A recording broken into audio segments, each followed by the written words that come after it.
Good morning, everybody. What is going on? We are talking about going from guesswork to profit, how to structure your salon services. Morning, John. This is going to be a fun topic today, huh? Maybe. Well, It's good to be back. It's good to be back. I missed your ugly face. well, this is what a topic to come back into.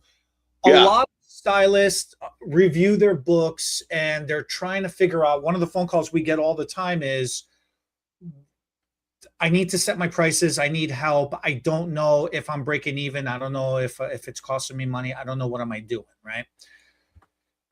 A lot of people have ideas on how they should be making their prices, but not a lot of people know or fully understand where to go about setting their prices. That's what I want to tackle, today. And I know Okay. you got a lot of things about this as well too, because it's a topic that you talk about a lot. So we're just going to get right into it. Yeah. Yeah. That's fine. I'm going to bring up something that's going to make everybody roll their eyes and go, "Oh God." And me personally, and I know you operate the same way I do. It didn't matter. It doesn't matter if I'm working for myself or, I mean, come the end of the day, we're working for ourselves.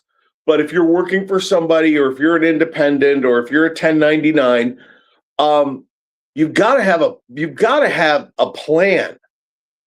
It's not just put your blow dryer and shears in the station and let's go. Because you always talk about being $100,000 a year hairdresser, right? That six-figure income, man, is so vital. Okay. So you have to have a plan to get there. I mean, the magical money fairy doesn't show up and just drop money in your pockets, right? So I think the first thing you've got to do is figure out, what do I have to be generating an hour or a half hour to reach my goal, right? And I think the easiest way, at least that I always found of what do I need to generate, is I break it down into what am I making an hour? What am I making? Not what am I charging an hour? What am I making an hour? Because you got to figure out, especially if you're an independent, your cost of product. You got to figure in your rent. You got to figure in all that. If you don't want to do that, then what you have to do is come up with that number of how many dollars do I have to do a day to reach that. And you break it down then into how many hours you're working. You're working 5 hours. You're working 6 hours. You're working 8 hours. You know, I think that's where you really got to start, and then move forward from there, right? How much bacon an hour do you need to produce? Is the comment we got. Leave my bacon alone. Is it turkey bacon, or is it regular bacon? Oh man, regular bacon is the only way to do it. All right. So what a lot of stylists do is, the first mistake that happens is they look to their competition. They see who's doing what in the area, and then they try to base their prices off of who's doing what in the area. I personally think that's kind of dangerous. I don't personally like that at all. Before I go into it, what are your thoughts on that? I believe it or not, I'm on the other end of that with you. The first thing I did was go online, and I looked at what was around me, saw what they were charging, and kind of average it out, so I knew what a base price in my area is, and then went from there. So I kind of half agree and I half disagree with you, because you got to have a base price somewhere of where it starts out in your area, because each individual community is at a different income level. That's the word I'm looking for. Is at a different income level. I mean, out here in the suburbs, what I'm charging for a full foil is nowhere near what people inside the city of Chicago are paying for a full foil. Or, I mean, there are people that are paying big dollars for a balayage, downtown Chicago, where I'd be sitting here spinning in my chair if I charged that. Yeah, do you see what I'm saying? I see what you're saying. Okay, fine. And that is something that a lot of stylists do. It's a very common thing to do. The reason why I personally think it's kind of dangerous, though, is because how do you know what their overhead is? How do you know what their situation is? How do you know how busy they are, how many people they're booking?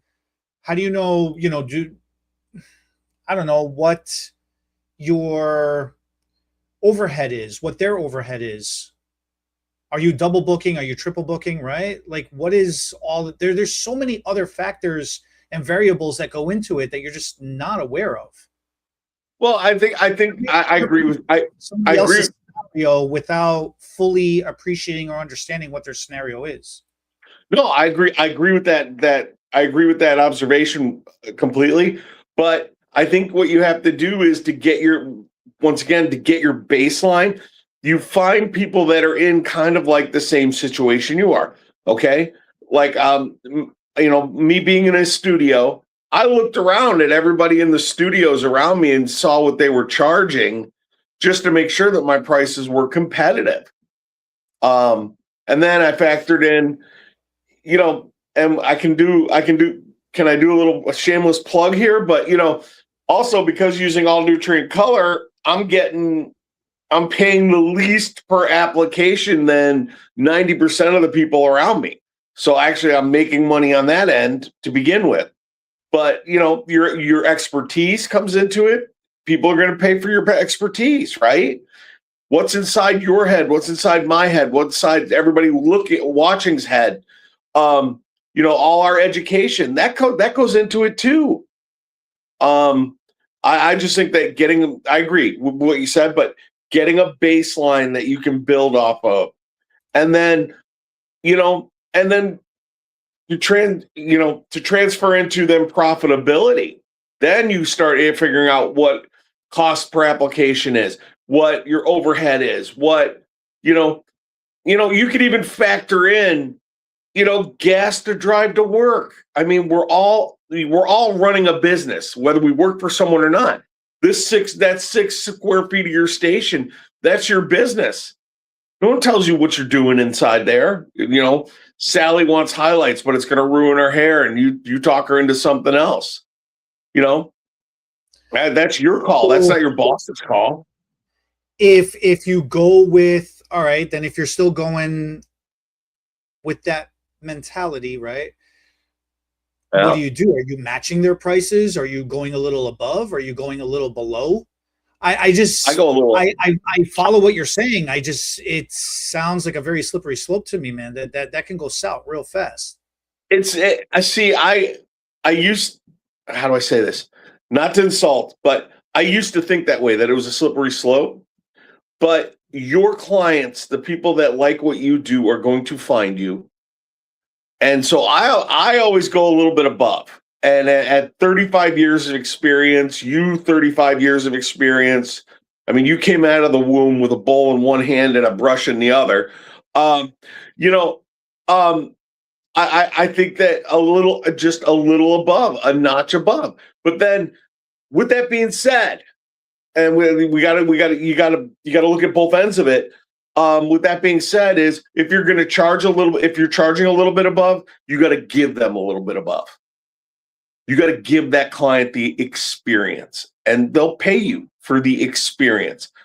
And no matter what that may be, from anything from a haircut all the way down to, extensions, you got to be on your game. And especially if you want that goal of that 6-figure income, which most people do. Most stylists want that 6-figure income. It's attainable, but it's being smart. And the biggest thing that you and I deal with, and especially when we talk about this in classes, is, I can't raise my prices. My clients will leave me. Come on. If someone's going to going to leave you for $5, $3, $5? Come on. But it's the reality, because you don't also understand everybody else's situation as well too. Exactly. And if they're going to leave you, if they're going to leave you, they were going to leave you anyway, one way or another. That was just the final straw that prompted them to leave. Exactly. There were factors that were leading up to it. Exactly. So then, how do you actually figure this out?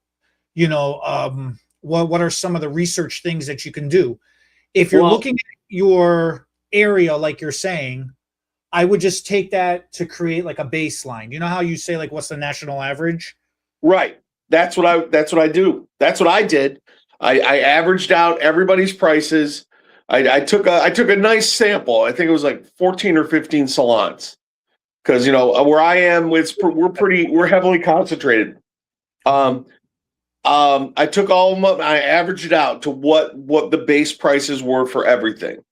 And then from there, I figured out, like I said, what my costs were, added that all together. And then, hold on one second. There we go. And then from there, then I knew what I had to cover my costs, what I needed to make hourly. And then, of course, you got to make a profit. You got to make a profit, right? You're not doing this to help your fellow man. So you got to make a profit, but the things that you have to discover is,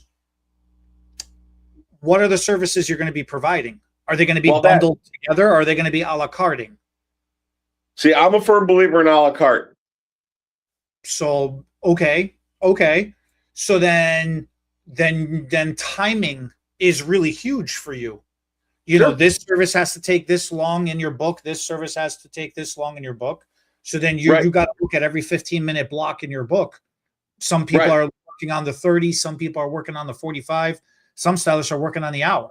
So you got to really hammer down and decide which time block are you working within, if you're going to be a la carting or if you're going to be bundling services together, Well, for each service, I block a time. I had a girl last night. She was a full foil, haircut, and then a blow. Okay. I mean, that was almost 2 hours of my time. Okay. Because by the time, but then what how you work. So while her foils were processing, I snuck in another haircut. It's all, then the time management part comes in, because then you have to make a decision. And I think you and I were talking about this yesterday, when we were just goofing off, of timing and really how long do you want to work daily? I mean, like you and I talked about back in the day, when we would be the first ones in and the last ones out, because we wanted our chair in the worst way. But, once you become an established stylist, how many hours a day are you working? And now the thing you got to separate that is working and booking are two different things, right?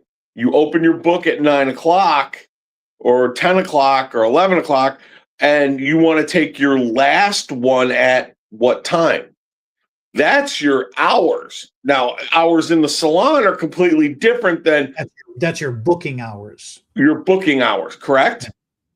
I mean, because you got to get in early. You got to get set up. I know you set your station up like it's a surgical suite. Well, now you're talking about that's your working hours, not your booking hours, Right.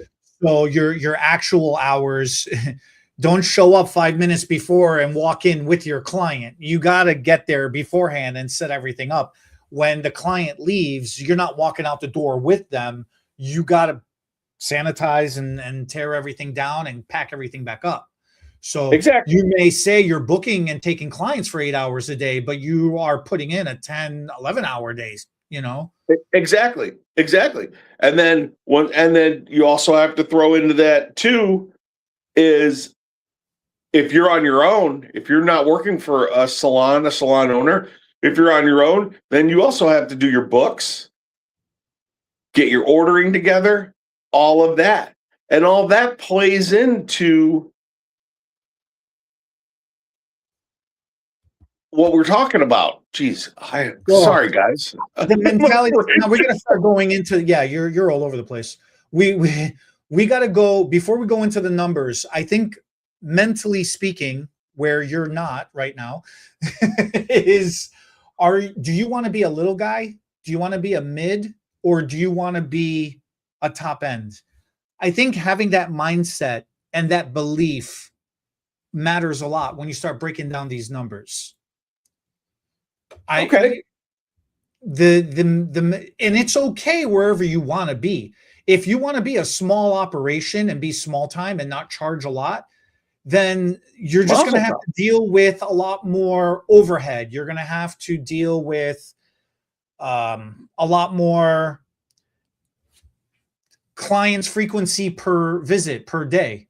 If you want to be a middle grade salon, that's okay too, and charge mid-grade pricing, that's okay too.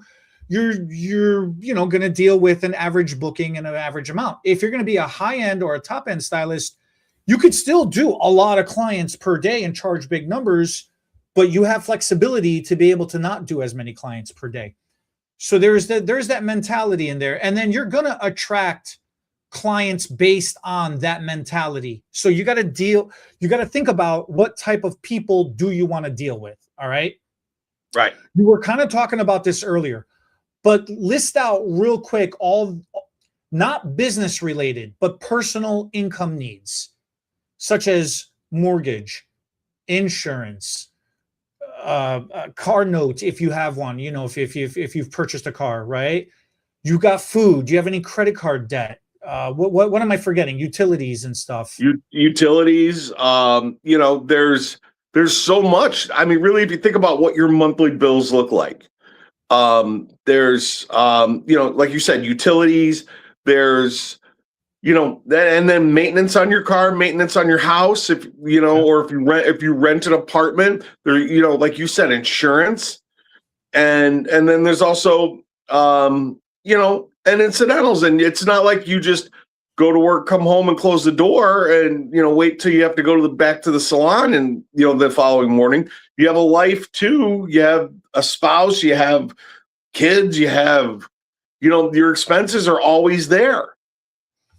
So then you take all your expenses and you got a number, and then you just throw another 20% on top of that for Murphy, for Murphy. Okay. You put the Murphy tax on there because if something's going to happen, it's going to freaking happen. Crap happens.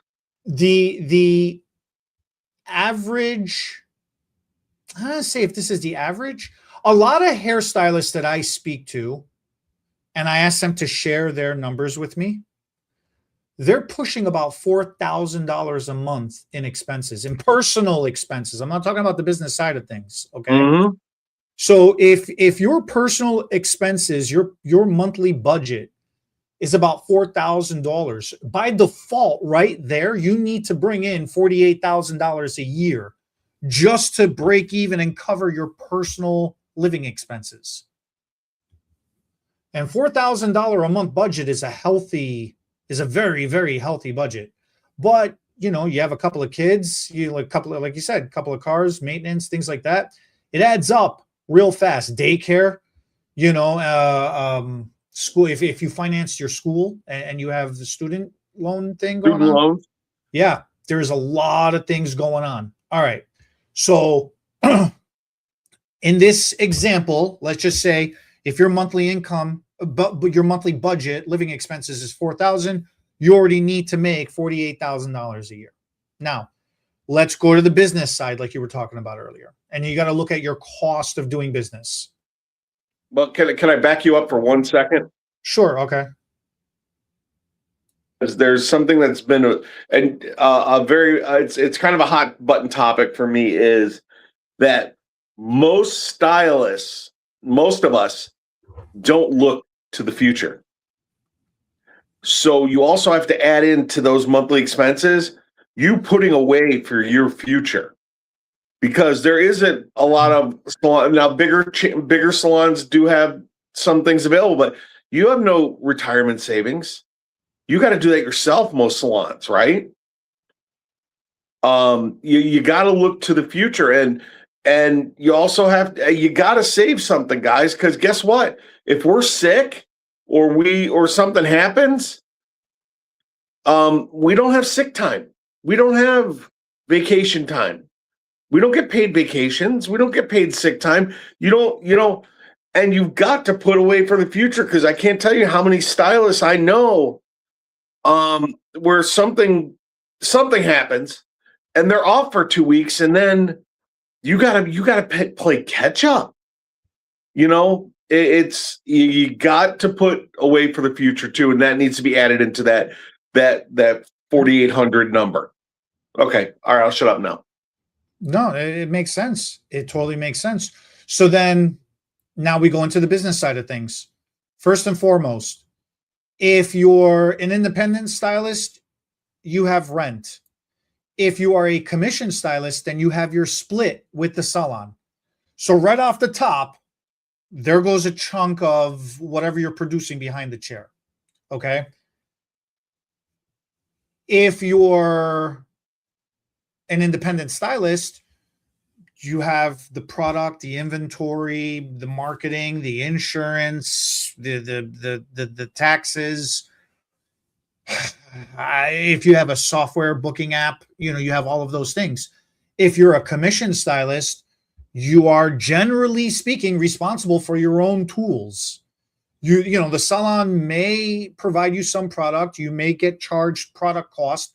You might get charged client head cost. So there is something that's coming off the top. There's a lot of factors involved. In speaking with the same sample group of stylists that I was talking to, that could be anywhere from $1,000 to $2,000 a month. A commission stylist could be potentially spending, let's say on the low end, $500 to $1,000, if they're really keeping up with everything. And because some salons don't provide education, you got to go get your own classes as well too. Okay. Right. And then some independent stylists are spending upwards of $1,000 to $2,000 a month, just in the operating cost and the cost of doing business. So there is a lot of factors going on in there. So let's just say on the high end, just to cover everybody and everything involved, right? Your business operating expense is $2,000 a month. Well, then there you go. That's $24,000 a year just to run your business at a minimum. And that's for any other unforeseen things. Okay. So you have $48,000 a year just to live. Right. You got another $24,000 a year just to run your business. You're already at what, 72,000? You need 72. Okay. Right. And then you throw in federal, state, and whatever other unforeseen taxes and BS you got to deal with. Throw another, I don't know, $5-10,000 on there for that. Another 30%, because that's pretty much between federal and state. It's about 30-40%. So let's just say 30, because some states are not Illinois and they don't bend you over so hard. True. And that's just to break even at a bare minimum. So when I'm always going on and on and on about making $100,000 a year, it's not because I just want to say 6-figure income. It really, to be somewhat comfortable, you need to be making that money. Now, if you have that number, so now you figured out what your personal living expenses are. You have that number.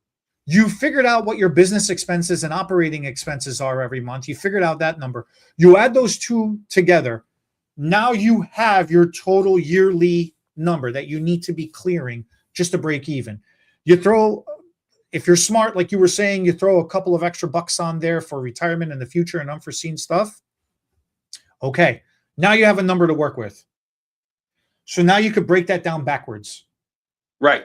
How many booking hours are you putting in? Not how many working hours are you putting in? How many booking hours are you putting in? You need to take that booking number. You need to take your total number and you need to divide that down. And then you need to multiply it by 48, I think it is.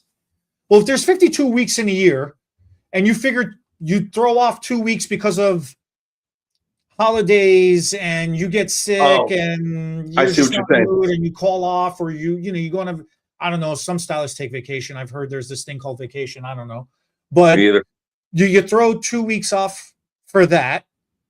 And then you throw another 2 weeks off for, it was Halloween. You got to rush. Now, it takes a week to balance your book back out, or, Right. it was the Thanksgiving Right, rush so or the 48. rush, whatever it was. So you take another week or two off for, fluctuations throughout the year, negative 50 degrees, everybody's canceling their appointment. Yeah. So instead of, you don't have the full 52 weeks a year. So you only have that 48 weeks. Right. 48. I get that. And then you decide how many hours a week you want to work from that, because then you divide it by that 48. That'll tell you what you should be making weekly. And then you divide that down into how many hours you want to work. How many booking hours you want to work. How many booking hours? If you want to do 30 booking hours, then you divide that by 30, and that tells you what you should be generating that hour. An hour. Now, do you have clients and services that match that? That'll show you the minimum amount of clients you need to do. So if you're only booking, if you're only doing 8 booking hours, then, and if your number comes down to like $130, then all 8 clients that you do that day, you have to charge them a minimum of $130, if not more. Right. If you take more clients, then that number goes down. If you work more hours, that number goes down. That's the easiest, quickest, dirtiest way to go about it without, just real quick, just to give you a real quick math. I mean, you could do it on your phone calculator, Right. And now the other side of that too is there are going to be those clients that you're not going to hit that target number, but hopefully you can make it up with other clients that you have built tickets out with where you have exceeded that number. So then you're averaging, so you're going with averaging out your own book. Right. But your goal, once again, because it's all about setting goals. It's all about setting goals. Your goal is that solid number every hour. Like you said, 130 or 120, whatever it is, that's your goal. Okay. But you can always keep in the back of your head that you're going to have that client where in that hour you're going to exceed that, or you're going to have Sally Smith who, well, I just need a trim. You know what I mean? And so that's going to drop that down. So, but you have that gauge of that number of this is what I should be generating. And I think the more you pay attention to that, the more successful you're going to be in running the business that is your chair, and like I said, and this doesn't matter whether you're working for someone or you're working for yourself. There's still that bottom line that you've got to get at. Now, my next question to you then is, how do you get to that number?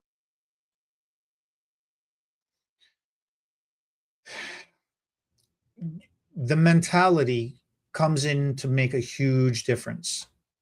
Do you want to be a low-end salon? Do you want to be a mid-grade salon? Do you want to be a high-end salon or stylist or studio?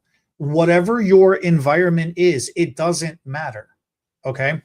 If you're going to be charging lower numbers, you're going to attract budget clientele. And that's okay. Then you need to make your peace that you're going to have to deal with high volume, high frequency. You're going to get them in, you're going to get them out. That's how you're going to make those numbers. Then you're going to have to get fast, meaning you're not Your mentality is you don't want to spend a lot of time with people. You want to get them in, you want to get them out. I'm not saying the time that you do spend with them is not going to be worthwhile. You're going to put in your effort and everything. But just like a drive-through, there is a Dunkin' Donuts that I go to. And I mean, I'm at the window for all of 10 seconds, maybe 15, 20 if there's no car behind me. The Right. owner of that Dunkin' Donuts runs the window, right? That 10-second conversation I have with him, by the time I'm paying, by the time he's handing me the drink and the apple fritter, by the time everything is, the transaction is completed, we are laughing. Like it's 10 seconds that's got about a minute's worth of content pounded into that 10-second interaction with him. It's wild. It's really, really wild. And I have fun with the guy. I look forward to seeing him. That's the point. This guy sees 100 people, 1,000 people. I don't know however many people he sees a day.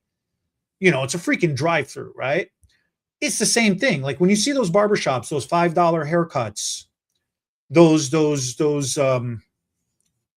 I forget, like the chain salons. Right. I get it. And they've got a waiting list. They got a waiting line. People, there's no appointment. You just walk in, you sit down, they get to you when they get to you, There's nothing wrong with that. There is absolutely nothing wrong with that. Absolutely not. So you just need to understand the money is made in frequency. If you're we used to call them mom and pop shops. Now we're just calling them mid-grade salons, your average neighborhood salon. You want to spend a little bit of time with people. You don't want to rush. You want to enjoy yourself. You're booking on the 30. You're booking on the 45. There's nothing wrong with that. You could still book on a 15. You could still book on less. But the people you're going to attract are going to be a little bit more calm. They're not going to be in a rush. So they're going to be willing to spend a little bit more time and get a little bit more pampered. So then they're going to be willing to afford a little bit more budget. Okay, pay attention. I'm not saying some people are cheap and some people are got deep pocketbooks. That's not what I'm talking about. I'm talking about mentality. And if you want to position yourself as a higher end salon or a higher end stylist, that's fine too. And if you want to, you could still work in 15, 30-minute blocks and you could still get a lot of people in and charge high prices. You could spend a little bit more time and work slower and take it easy. Or you could build up your book and your service and you can include a lot of things in that time. It is all up to you how you want to put yourself out there and how you want that perceived value to become. There is nothing wrong with that. Nothing at all. Okay? You're going to attract the clientele that you are putting out there. You're going to get a lot of people in the beginning because they're just interested to try out of curiosity more than anything else.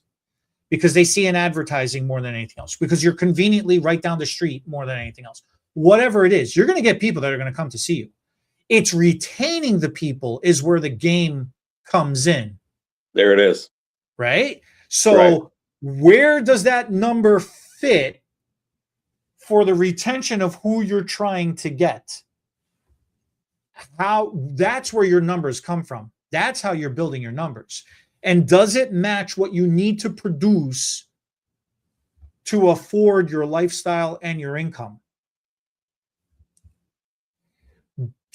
Are you physically able to do 10 clients a day, 5 clients a day?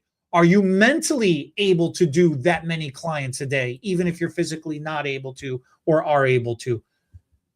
What is your personality? Do you even want to do like that? Like there's a lot of other factors that come into this as well. You are 100% correct with that. Yes. That's how I break down that answer of how I figured it out, Right.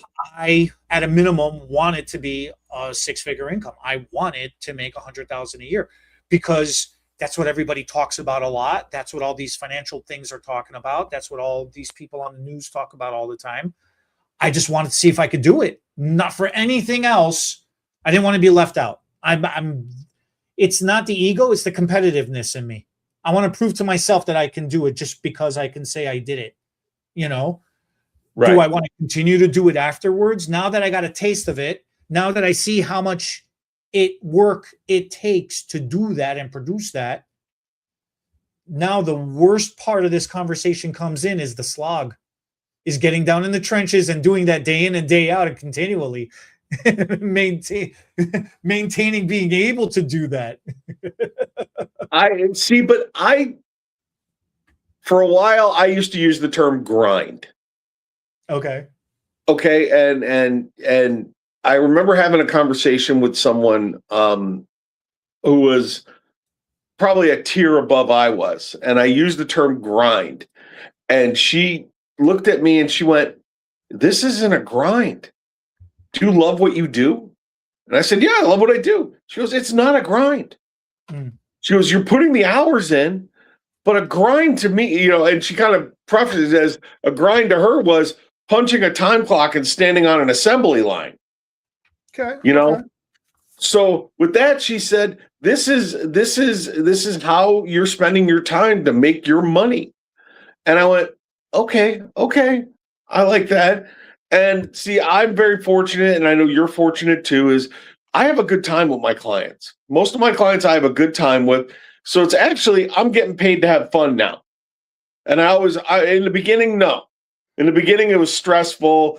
Don't you remember? Oh my God, I hope, wait, who was the lady that you took 6 hours to do her highlights? Oh man, my first paying client was terrible. That was oh gosh. Poor April. I mean, we all had one. Look, you're not in this business if you don't have one of those. Okay.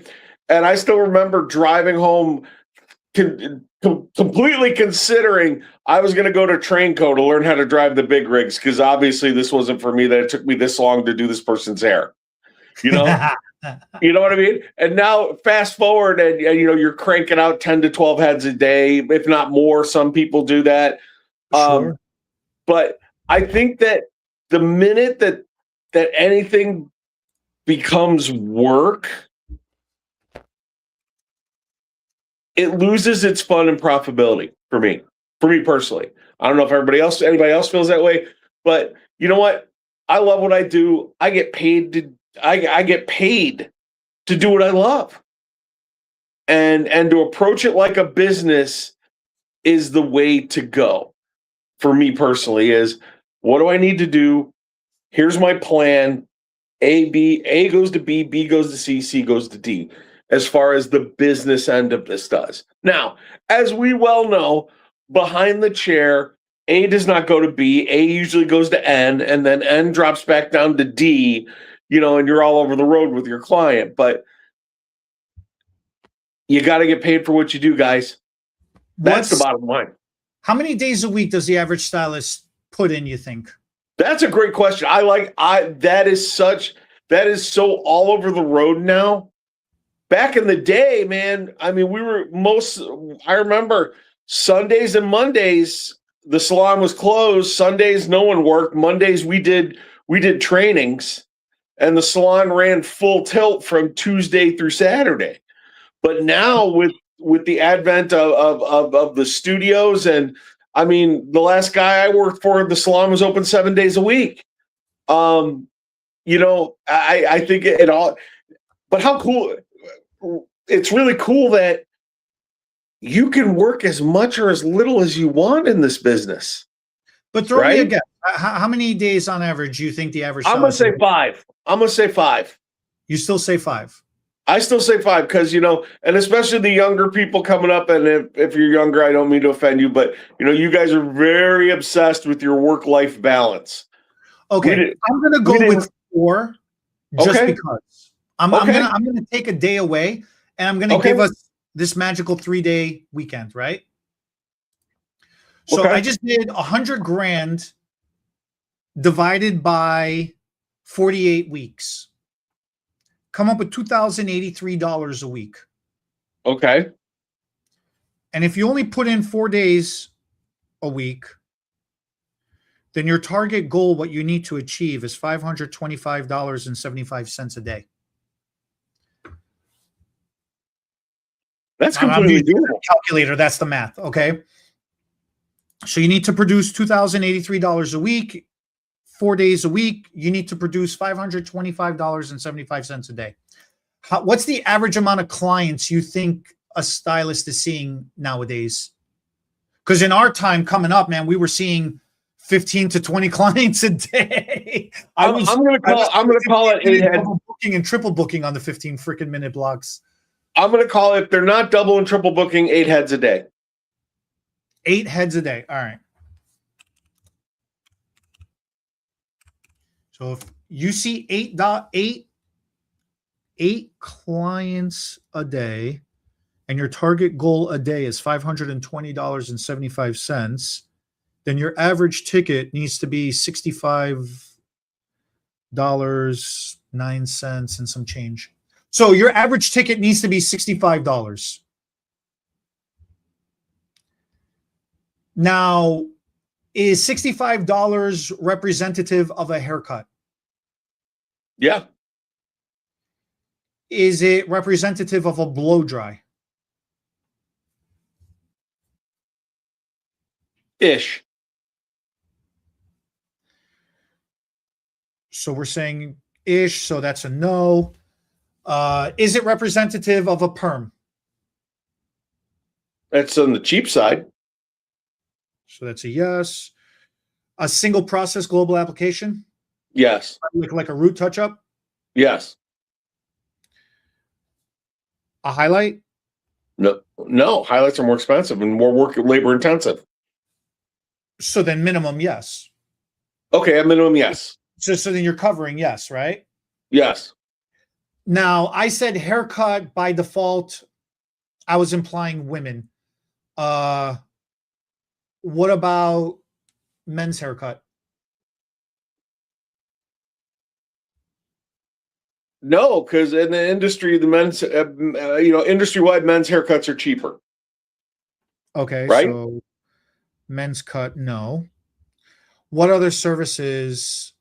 What other services? Well, you can get into scalp treatments. You can get into extensions. Or is that a different animal? All right, so scalp treatment is what? Indicative of usually about $60. So that's no. Hair extensions, yes. What other services? Smoothing treatments, yes.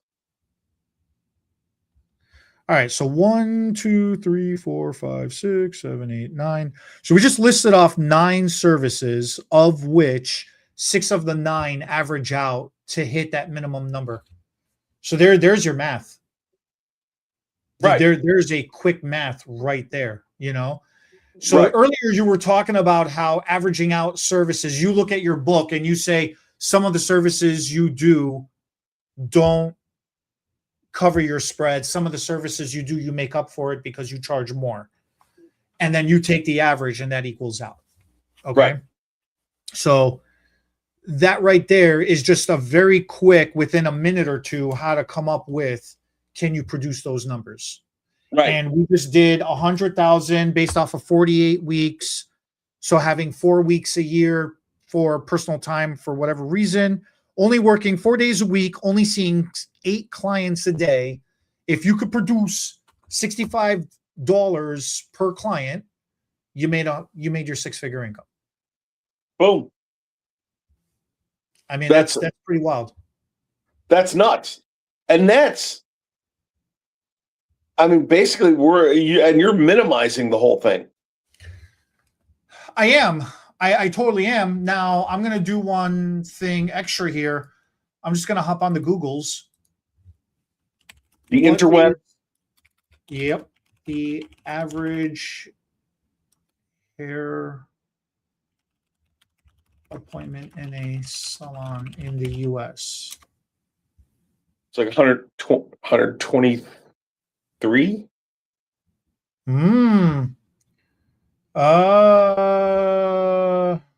The average cost for a standard salon haircut in the U.S. is approximately $53.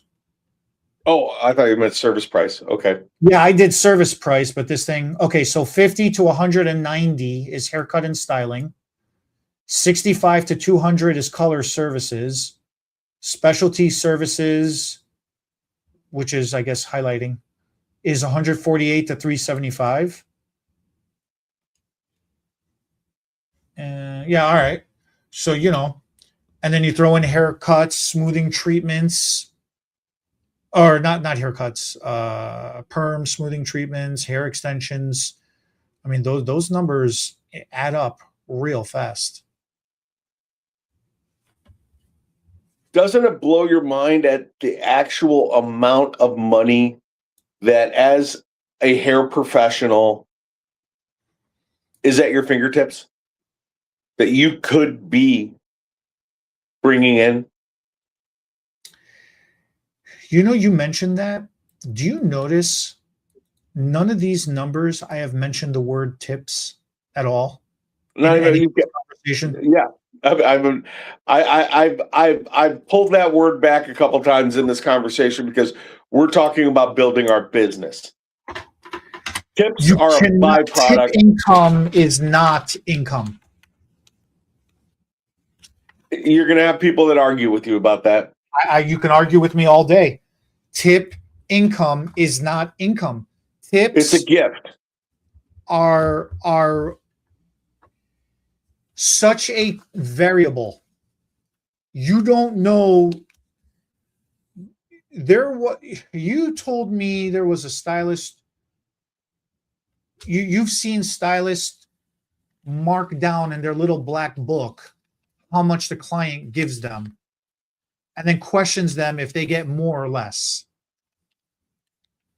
I worked with someone and would mark down what each and every tip was, because we had little envelopes at the front desk where the client could write their name on it and leave it for you if they didn't hand it to you. This person would mark down all their tips, and then when that client would come back in, if say the tip wasn't 15%, or sometimes they would be like, "Oh, I'm gonna go get my whatever, this, that, the other thing. I'll be leaving your tip at the front desk," and they don't. This person would actually hold the client's feet to the fire and be like, "Were you not happy last time because you didn't leave me a tip?"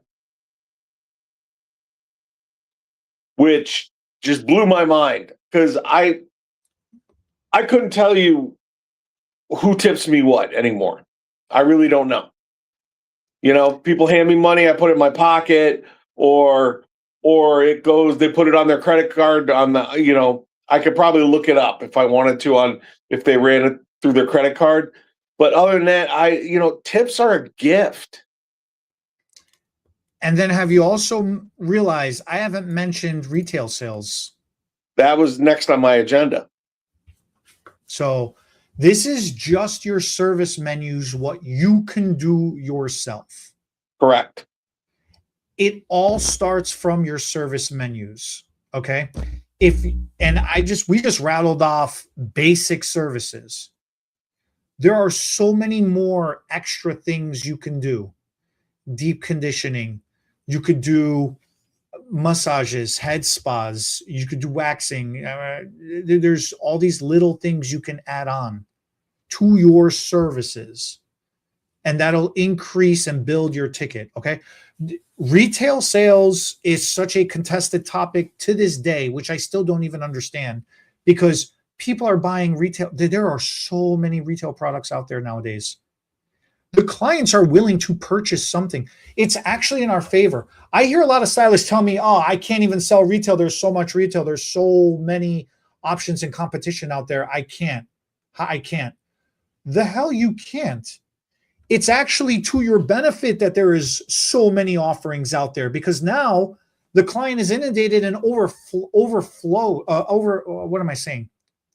overwhelmed with the amount of choices. They're flooded with the amount of choices.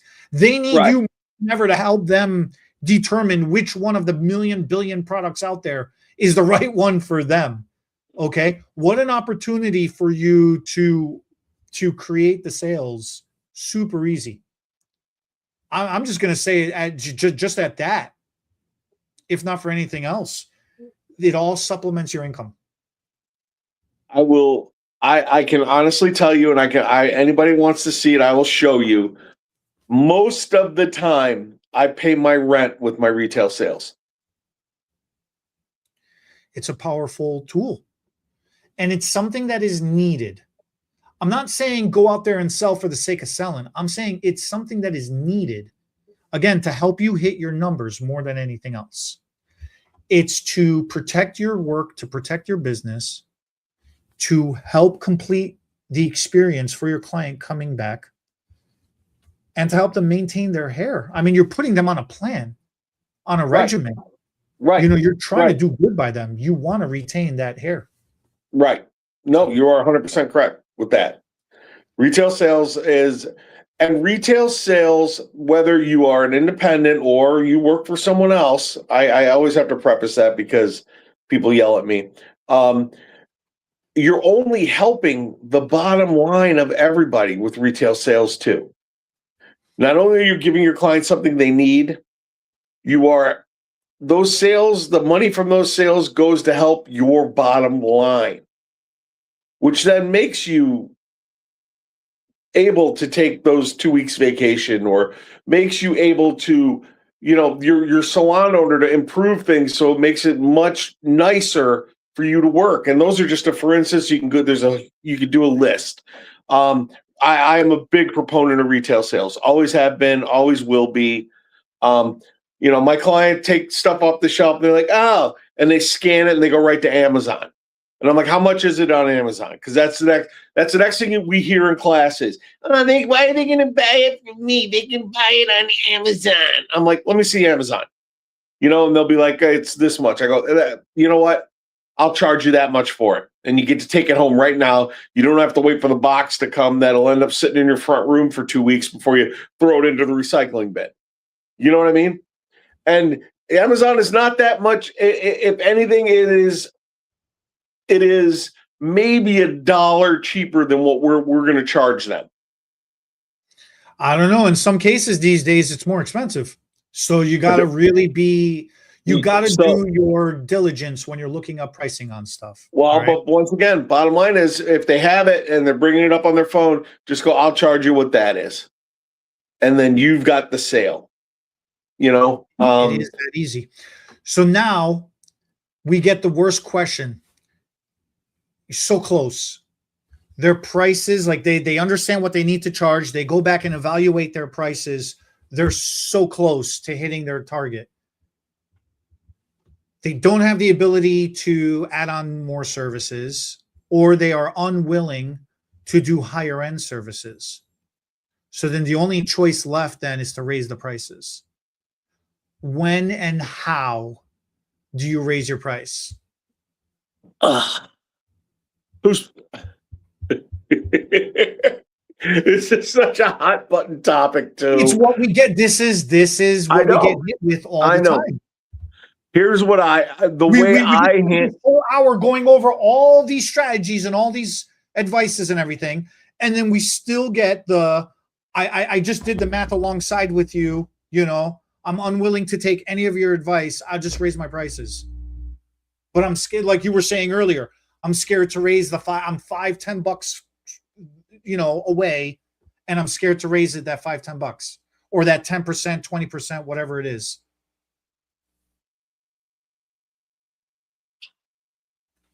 I'll make it easier. I'll make it easier. I love that argument. I'll make it easier. Do you do it incrementally or do you do it all at one shot? Ideally, I do it usually once every year and a half. Forever. I bet that's kind of what it's broken down to be. So about a year and a half. So you're just factoring in inflation and cost of doing business. 4%. You figure it's a 3 to 4% increase for cost of living, right? Okay. Okay. And then depending on what the costs of your products are, because everybody lost their mind when with the last election, and all of a sudden the price of everything shot up. Because of tariffs or whatever. I don't know. I don't understand all that. And please, we're not getting into that. But point being is the cost of products, of operating products went up. So I held off for probably about 6 months of raising my prices until I had a conversation with my accountant, and she actually showed it to me, and she goes, "You have to do this." And it wasn't because I was scared of people. I was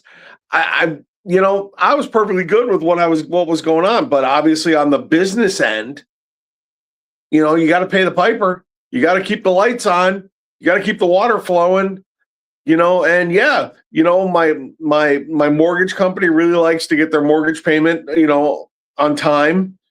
And, food, I like food. You've got to. You've got to. And like we were talking about earlier, you're going to have clients that don't even blink. They're not even going to blink about it, But see, I let everybody know. I let all my clients know. I printed out something really nice, put it on my station about, that the cost of doing business, and there's going to be an across the board X amount price increase. And I only had 3 people that complained. And one of them never came back, and it's obvious she was on the bubble anyway, and this was just the tipping. This just tipped her over, and that's fine. That's going to happen. It's going to happen, and and you can go to the chop shop and get your hair cut, and then when it doesn't blend and you have a shelf in the back, and I see you out in public, I'll giggle. No, I'm kidding. I don't giggle. I just in my head I giggle. I point, laugh, and then I give you my card and tell you to come back and see me. Or take a picture of it and put it on my Instagram. Terrible. But anyway, guys, Eddie and I could probably do another hour on this whole subject. But here's the deal. You have to, I'm just going to reiterate, you have to build yourself a plan. And the more organized you are in that plan, the closer to your goal of 6-figure. Or 6-figure plus is attainable. And you got to be smart with your money too. I got to throw that out there because I know a lot of hairdressers that live on a wing and a prayer.